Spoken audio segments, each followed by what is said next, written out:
I personally don't like, I mean, people can change what your caller ID looks like, so it could look like the hospital's calling.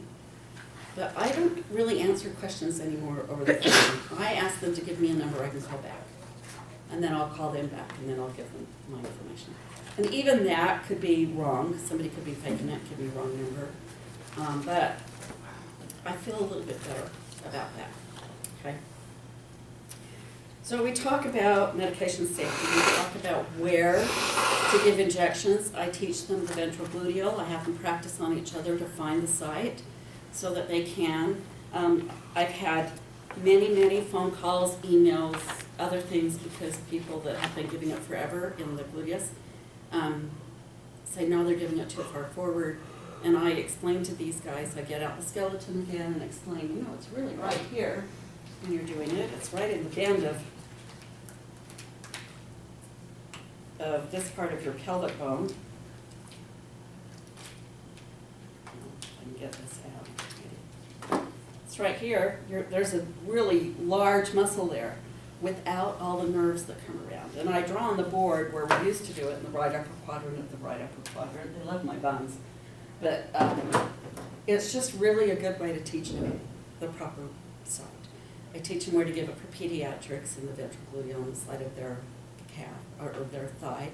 And we talk about needle sizes and what's appropriate to use, what's not appropriate to use, and why you would use it on an adult versus a child or whatever. We talk about... Do you teach them what age to do the front of the I do, I do.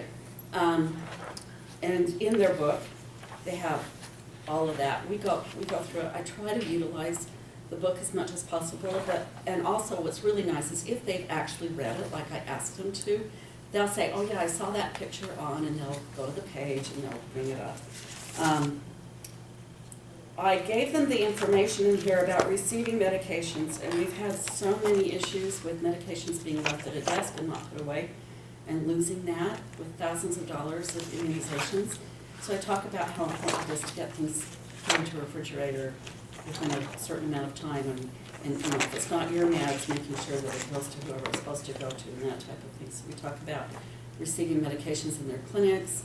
I know some of our clinics, like Salt Lake Clinic, has a special person that is trained to do all of that, and so they don't go to the actual individual clinics. They go to one person that signs them in and then delivers to the clinics, that kind of stuff.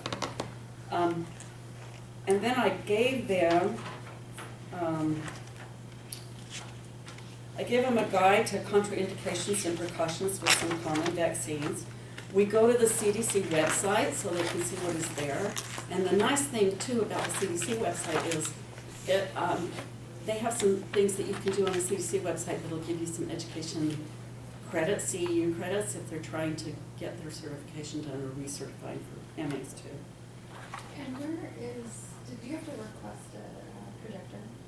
When you go to CDC website, you plug in your laptop? I plug in my laptop and there's a TV plug. It just, cord there. yeah, Oh, it just goes. Okay. it just goes into here. It's really easy. The Okay. thing that, and that's what I do for my videos too. I just use my computer all day long. I just put my out of office on, and because I can't use my computer all day, I'll answer on my phone or whatever if I'm not teaching. But just plan on using your computer when you're teaching. Otherwise, like right now, I'm not using a computer for anything. This guide, this facilitator guide, is on Teams, not TeamSpace. I'm trying to move everything from TeamSpace to Teams because TeamSpace keeps breaking.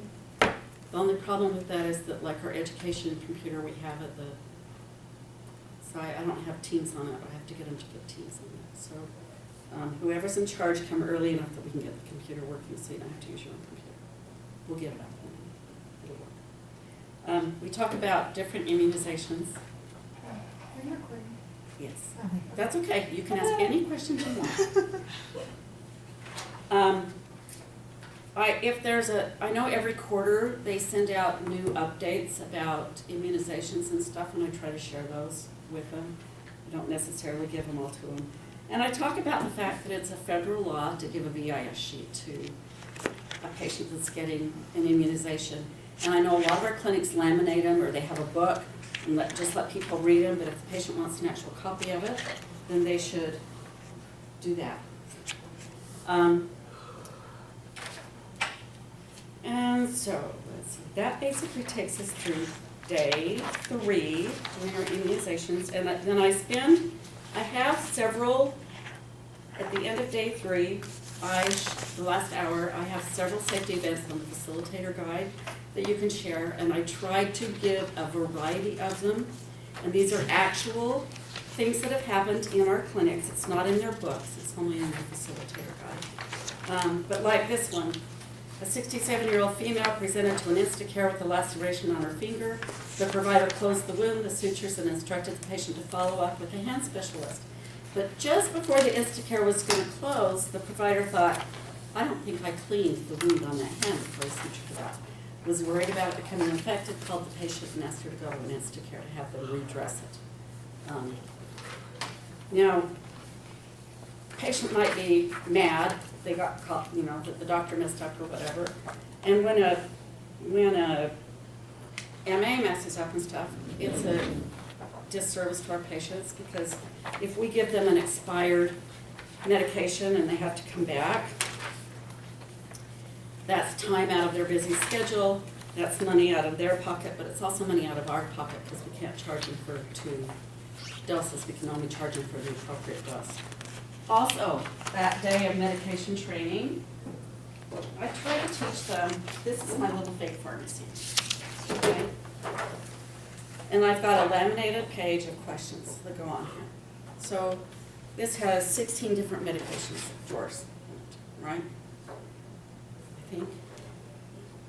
So, like, here's one. Shannon, I'm going to ask you to do this.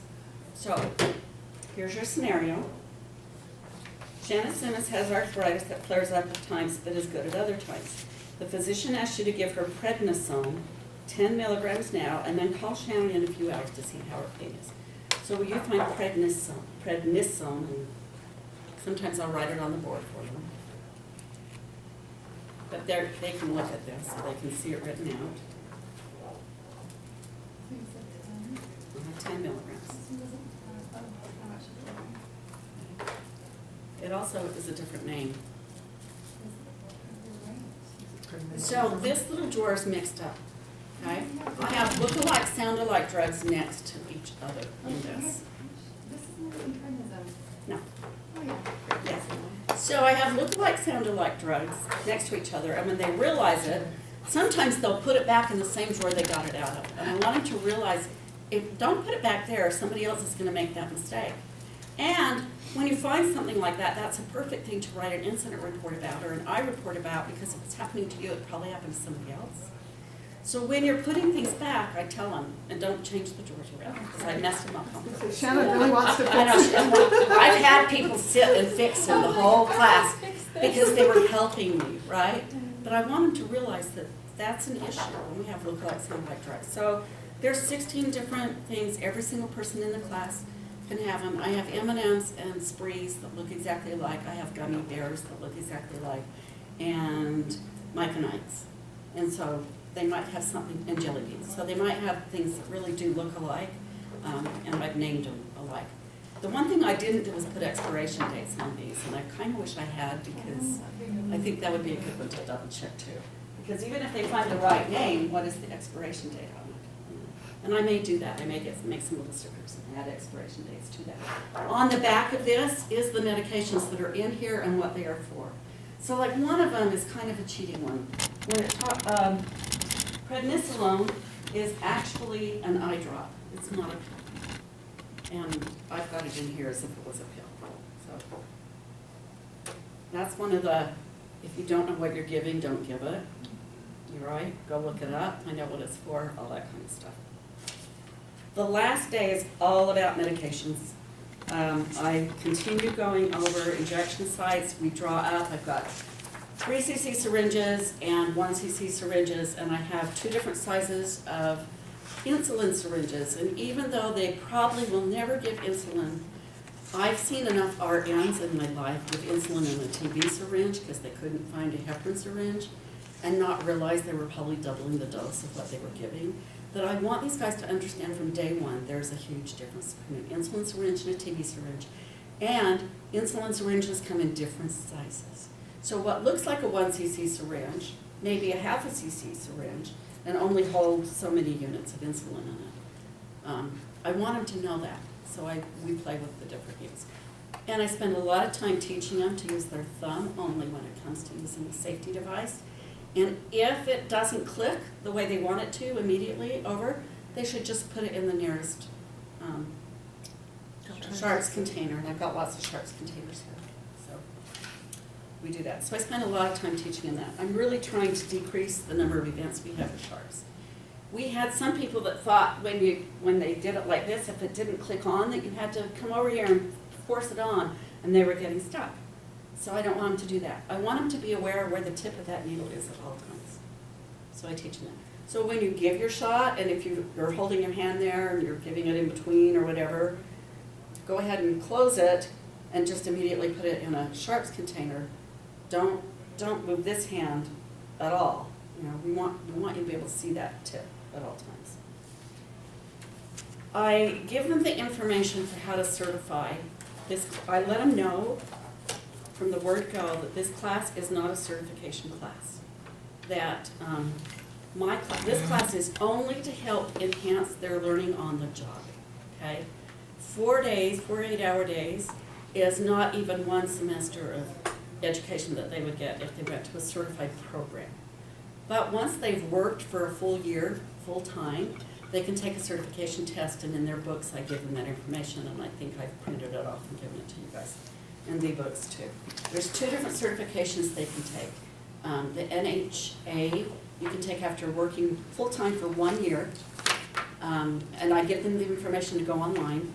And I paid for, so I feel like I can use it, a certification test, practice test. So I've given that to them in their books, and I tell them to go ahead and do their certification practice test, and when they want the answers to email you as an instructor, and you can email it to them or send it to them in some other way, because I've given you that information. It's all in Teams. Now, a lot of the activities and questions are in the back of the book, behind questions and activities. So throughout the 4 days, there's different activities